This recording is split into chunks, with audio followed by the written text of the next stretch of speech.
Seorang pemuda terjebak di gua bawah tanah selama 12 tahun. Setiap hari ia bertahan hidup dengan memakan lumut di dinding gua. Serangga dan ular berbisa adalah makanan favoritnya.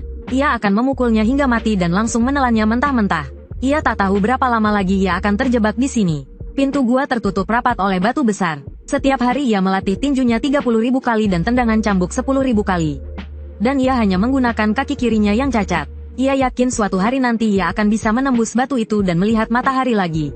Untungnya, di dalam gua terdapat banyak mutiara malam, sehingga ia bisa melihat keadaan di dalam gua. Dengan petunjuk tersebut, ia menemukan bahwa gua ini tidaklah sederhana. Sepertinya ada bekas orang berlatih ilmu bela diri di sini. Pemuda itu menemukan setumpuk kotak kayu. Saat dibuka, ternyata isinya penuh dengan pil bigu. Jumlah ini cukup untuk membuatnya bertahan hidup untuk sementara waktu. Di bagian terdalam gua, ia menemukan gudang 10.000 iblis milik Sekte Iblis. Tempat yang melegenda di mana Sekte Iblis menyimpan kitab-kitab rahasia ilmu bela diri. Mungkin ia bisa menguasai dunia persilatan, menghasilkan efek yang tak terduga. Ilmu bela diri yang diajarkan gurunya telah berubah total. Lingkungan yang tertutup membuat ilmu bela dirinya dipenuhi aura jahat. Berbeda dengan ilmu Gunung Hua sebelumnya yang penuh dengan kebenaran. Sekarang ilmu bela dirinya tidak memiliki belas kasihan maupun kebenaran, melainkan dipenuhi dengan intisari ilmu bela diri Sekte Iblis. Ia tak tahu berapa banyak lagi tinju dan tendangan yang harus ia lakukan untuk berhasil. Tapi itu sudah tidak penting lagi. Di tempat yang gelap dan membosankan ini, yang ia miliki hanyalah waktu. Suatu hari, ia merasakan angin berhembus dari celah di dinding gua. Adanya angin berarti ada ruang kosong di balik dinding. Lalu, setiap hari ia menendang dan meninju dinding itu 10.000 dan 30.000 kali untuk membukanya. Tak lama kemudian, sebuah tempat baru muncul. Namun, di balik dinding itu terdapat pemandangan yang berbeda. Air yang menetes dari stalaktit secara ajaib membentuk sebuah genangan air yang besar. Setelah pil bigu habis, lumut tidak cukup untuk membuatnya bertahan hidup. Untungnya, di dalam air terdapat ikan aneh yang bercahaya. Pemuda itu menangkapnya dan langsung memakannya mentah-mentah. Setelah itu, ia kembali ke pintu gua dan melanjutkan latihannya. Ia tak tahu sudah berapa tahun ia menjalani hari-hari seperti ini. Ia hanya tahu bahwa ia sudah berhenti tumbuh. Itu berarti ia telah melewati masa dewasa. Dengan kata lain, setidaknya sudah 5 tahun berlalu. Agar ilmu iblis di tubuhnya tidak membuatnya kerasukan, ia terus memukul batu besar itu siang dan malam untuk mengalihkan perhatiannya. Akhirnya, pada suatu hari, pemuda itu berhasil menghancurkan batu besar di pintu gua. Namun, saat ia melihat keluar, ribuan semut terbang menyerbunya. Apakah ini semut darah neraka? Serangga beracun peliharaan Sekte Iblis? Pukulan penghancur kota yang tadinya sangat kuat, kini tak berdaya melawan semut darah neraka yang memenuhi langit. Semut-semut terbang itu hanya terpencar oleh angin tinjunya, lalu kembali menyerangnya. Semut-semut beracun itu menggigit seluruh tubuhnya dengan ganas. Ia pun terpaksa mundur kembali ke dalam gua untuk mencari cara lain. Meskipun ia telah melompat ke dalam genangan air untuk membersihkan semut-semut terbang di tubuhnya, racun semut yang kuat tetap membuatnya menderita. Meskipun memiliki toleransi rasa sakit yang luar biasa, rasa gatal membuatnya hampir gila. Setelah menahan rasa sakit yang seperti dikuliti, akhirnya ia berhasil menghilangkan gas beracun dengan tekadnya. Dia tahu betul jika ingin keluar dari tempat ini, ia harus melewati rintangan semut darah neraka. Tapi ia juga harus melakukannya sebelum ikan aneh di lubang itu habis dimakan. Jika tidak, ia mungkin akan mati kelaparan di sini. Setelah itu, pemuda itu menantang semut darah neraka puluhan kali. Tetapi setiap kali berakhir dengan kegagalan. Untuk menahan rasa sakit dan gatal yang luar biasa, ia sampai membenturkan kepalanya ke batu untuk membuat dirinya mati rasa. Setelah dahinya terluka, entah berapa lama berlalu, pemuda yang putus asa itu tiba-tiba mendapat pencerahan. Terlihat ia kembali menerjang kawanan semut dan mengubah tinjunya menjadi telapak tangan. Perlahan, sejumlah energi dalam berkumpul di telapak tangannya. Seiring energi dalam mengalir di antara telapak tangannya, energi dalam itu dengan cepat membentuk pusaran di telapak tangannya. Semut darah neraka ikut tersedot ke dalamnya bersama aliran udara. Ribuan semut berkumpul dan meledak. Jurusnya sangatlah kejam. Ini adalah jurus bela diri yang ia ciptakan sendiri untuk melawan semut darah neraka. Pemuda itu menamainya tangan petir 5 jari. Namun meskipun begitu, jurus ini hanya bisa membunuh sedikit semut. Semut yang tersisa masih ratusan bahkan ribuan kali lebih banyak. Saat ia sedang putus asa, sebuah pertarungan di dekatnya menarik perhatiannya. Cakar depan belalang sembah yang tampak setajam ahli bela diri, ternyata tidak bisa melukai kepik. Hal ini di luar dugaan pemuda itu. Terlihat kepik mengepakkan sayapnya dengan kecepatan tinggi. Frekuensi getaran yang tak terlihat oleh mata telanjang itu, seolah membentuk perisai tak tertembus di sekelilingnya. Perisai yang tak tertembus. Pemuda itu tiba-tiba mendapat ilham. Ia kemudian berlari ke mulut gua dan menarik perhatian banyak semut darah neraka. Seperti kepik, ia menggetarkan tubuhnya dengan cepat. Lalu, ia melancarkan tangan petir 5 jari berturut-turut. Semut-semut yang beterbangan langsung meledak dan mati. Kali ini, ia akhirnya melihat harapan. Ejekan dan pengkhianatan saudara seperguruannya. Dendam darah orang tuanya. Semuanya terbayang di benaknya. Iblis tinju pun terlahir kembali. Dunia persilatan akan dilanda badai darah. Saat itu, sebuah rombongan pedagang melewati lembah tersebut. Tiba-tiba, terdengar ledakan dahsyat di depan. Kepala rombongan mengirim pengawal untuk menyelidiki. Sesampainya di lokasi ledakan, terlihat seorang pemuda berambut panjang berdiri di puncak bukit. Sepertinya ia sedang menghirup udara dalam-dalam. Jika diperhatikan lebih dekat, hanya dengan sekali tatapan, kedua pengawal itu langsung berkeringat dingin ketakutan. Bagaimana mereka tahu? Bertahun-tahun yang lalu, ia hanyalah seorang murid biasa dari perguruan Huasan bernama Tan Hao. Setelah mengetahui bahwa rombongan pedagang itu akan pergi ke Zongyuan, Tan Hao meminta untuk ikut bersama mereka. Para pengawal terlalu takut untuk menolaknya. Dari juru masak rombongan, ia mengetahui bahwa sudah 32 tahun sejak sekte iblis dihancurkan. Dengan begitu, ia telah terjebak di dalam gua selama 12 tahun. Tahun ini, ia tepat berusia 30 tahun. Masa keemasan hidupnya dihabiskan di dalam gua yang gelap itu. Memikirkan hal itu, Tan Hao tertawa dingin. Mungkin karena pengaruh ilmu iblisnya yang aneh. Aura pembunuh yang mengerikan seringkali terpancar dari tubuhnya tanpa disadari. Tawa yang seolah mampu merobek tubuh itu, membuat semua orang di tempat itu merasa seperti akan meledak dan mati seketika. Setelah sadar, Tan Hao akhirnya menahan aura membunuhnya. Dia melangkah perlahan menuju ketua kafilah. Dia mengeluarkan batu mata kucing raksasa yang dia bawa dari gua batu. Batu ini adalah barang langka dengan nilai lebih dari 10.000 tael. Ketua kafilah sangat menginginkan batu ini, tetapi dia hanya memiliki 1.000 tael perak. Namun, Tan Hao mengatakan bahwa 1 tael saja cukup. Setelah menerima uang itu, dia berpisah dengan kafilah. Tan Hao tahu bahwa dia tidak bisa terus bersama mereka, karena semua merasa tidak nyaman. Lebih baik berpisah lebih cepat. Dia kemudian mencari penginapan terdekat. Untuk pertama kalinya dalam 12 tahun, dia tidur dengan nyenyak. Kini dia bahkan bisa mengolah energi sejati sambil berbaring. Karena dipengaruhi oleh ilmu sihir jahat, jurus rahasia Huasan yang dia pelajari dari gurunya telah berubah total, entah itu kemajuan atau kemunduran. Tetapi itu menjadi teknik baru yang unik di dunia ini. Kini, bahkan saat tidur atau berjalan, dia secara alami mengumpulkan energi sejati. Keesokan harinya, Tan Hao mengganti pakaian dan memutuskan pergi ke Zongyuan sendirian.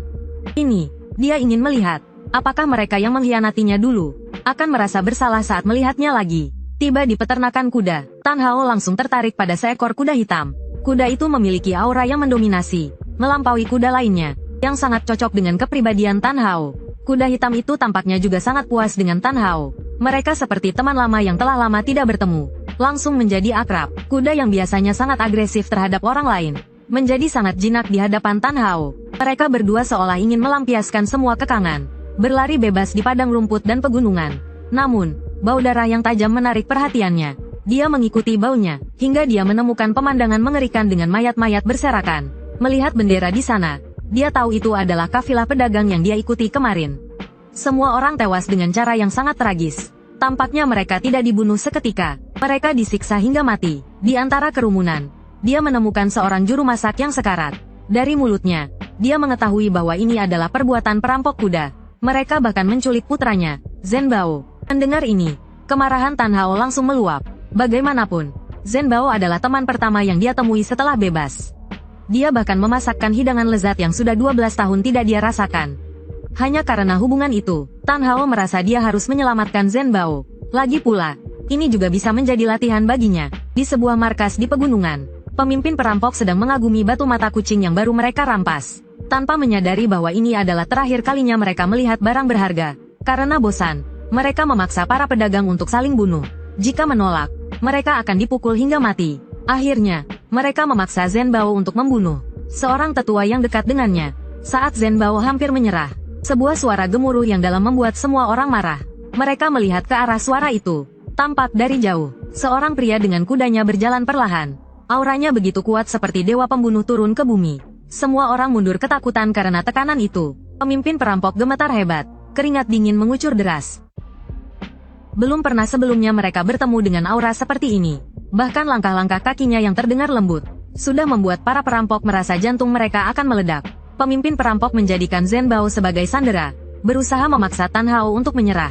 Namun, Tan Hao hanya mengepalkan tinjunya dan melesat ke depan dengan kecepatan luar biasa. Dia menghantam dada pemimpin perampok dengan satu pukulan. Pukulan itu penuh dengan kekuatan, menciptakan getaran yang mengguncang langit. Suara gemuruh membuat para perampok menderita seperti neraka. Ketika mereka membuka mata lagi, pemandangan itu penuh darah. Para perampok tidak percaya dengan apa yang mereka lihat.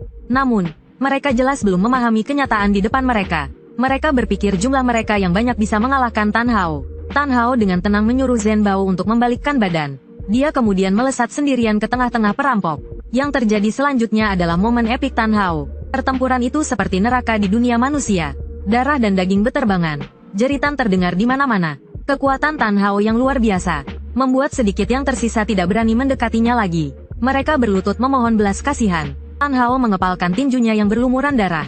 Jika ingin memohon, mohonlah kepada anak itu, katanya. Zhen Bao yang baik hati awalnya ingin memaafkan mereka. Namun, mengingat pengorbanan ayahnya yang melindunginya, Zhen Bao memutuskan untuk tidak memberikan ampun. Para perampok marah besar mendengar itu. Namun, Tan Hao dengan mudah mengangkat mereka seperti anak ayam. Kalian penjahat kejam seperti ini. Mati 1000 kali pun tidak cukup untuk menebus dosa kalian. Hari ini, aku akan mengakhiri hidup kalian dengan cepat. Namun para perampok tampaknya masih belum menyerah. Tahu siapa yang mendukung kami dari belakang? Nasibmu tidak akan lebih baik dari kami. Mendengar itu, Tan Hao tidak lagi menahan diri.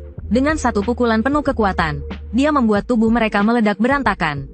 Melihat itu, para perampok segera melarikan diri. Namun, Tan Hao sangat cepat. Dia memutuskan untuk tidak membiarkan satupun dari mereka lolos. Pemandangan menjadi kacau balau. Tubuh-tubuh berserakan di mana-mana. Markas perampok serigala merah yang berisi 300 lebih perampok hancur tanpa sisa. Tempat itu menjadi sangat mengerikan. Sejak saat itu, Tan Hao memiliki seorang koki pribadi. Melihat Zhen Bao yang masih ketakutan, Tan Hao tampaknya teringat pada dirinya sendiri di masa lalu. Seorang anak muda dengan kaki lumpuh, namun ingin melawan nasib. Setiap hari hanya tidur 2 jam. Semua itu hanya untuk mendaki tebing tinggi. Jika orang biasa membutuhkan setengah hari untuk mendaki Huasan, dia akan membutuhkan 3 hari. Dia ingin membuat mereka yang meremehkannya menyesal. Dia ingin semua orang yang mendukungnya mendapatkan keberuntungan besar di tahun baru. Dan katanya, komentar di kolom komentar akan membawa kejutan. Namun, meskipun dia berlatih sangat keras, semua saudara seperguruan tetap mengejeknya sebagai anjing berkaki 3. Lebih dari 30 tahun sebelum Tan Hao keluar dari gua, sekolah sihir asing tiba-tiba bangkit dan menyerbu Zongyuan. Para pendekar Zongyuan bersatu untuk mengusir sekolah sihir. Setelah 3 tahun pertempuran berdarah, sekolah sihir akhirnya dihancurkan. Namun, Sekte Huasan menderita kerugian besar dan kehilangan nama besarnya. Pada hari itu, Sekte Huasan ditugaskan untuk membersihkan medan perang. Di reruntuhan, Guru Xiansu menemukan Tan Hao yang hampir mati. Semua orang terkejut melihat dia selamat. Di medan perang yang begitu mengerikan, pada usia 8 tahun, Tan Hao tiba-tiba duduk tegak.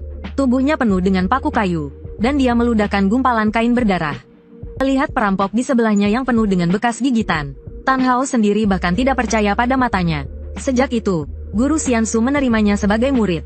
Dia menjadi murid generasi pertama Sekte Huasan. Sejak saat itu, Sekte Huasan memiliki seorang pemuda pendaki dengan kaki lumpuh. Perang menghancurkan satu kakinya, tetapi itu juga membangun keberanian yang kuat dalam dirinya. 5 tahun kemudian, Tan Hao yang dulunya kurus kering, berhasil membangun tubuh yang penuh otot. Sejak itu, dia sering keluar masuk Istana Yongbao. Istana Yongbao adalah tempat penyimpanan kitab seni bela diri Sekte Huasan. Hanya murid generasi pertama yang diizinkan masuk. Banyak orang berbakat tidak pernah menginjakan kaki di sana.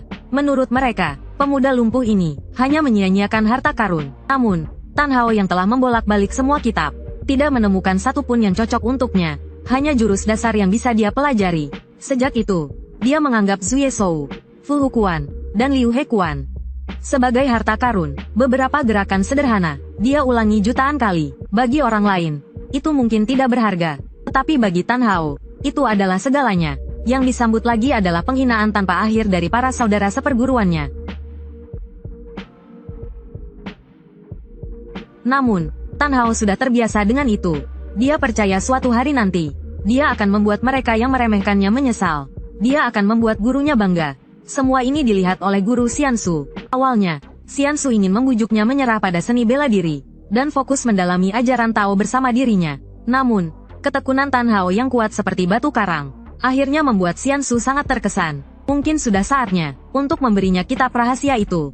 Guru Xiansu sendiri adalah murid dari Tian Gongzi, ahli bela diri terbesar dalam sejarah Huasan. Di seluruh dunia seni bela diri, dia adalah sosok legendaris. Tian Gongzi mengatakan bahwa Sekte Huasan membutuhkan seseorang dengan hati yang kuat untuk menjaga nilai-nilai dan semangat Huasan tetap hidup. Sejak saat itu, Xian Su meninggalkan seni bela diri dan fokus sepenuhnya pada jalan spiritual.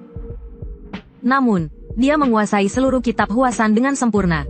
Kini, dia menyerahkan Chong Tian Xinjue kepada Tan Hao, seraya berkata dengan penuh makna, "Jika kau tidak bisa menemukan apa yang kau cari di Huasan yang sekarang, carilah Huasan yang dulu." Kitab ini berisi ajaran tertua Huasan. Mungkin inilah inti dari semangat Huasan. Sejak itu, selain melatih fisik dengan mendaki Huasan, Tan Hao juga mendalami Chong Tian Xinjue. Kitab itu memiliki 4 tingkatan. Setiap tingkatan mengandung makna yang dalam. Berkat itu, kemampuan bela diri Tan Hao meningkat pesat.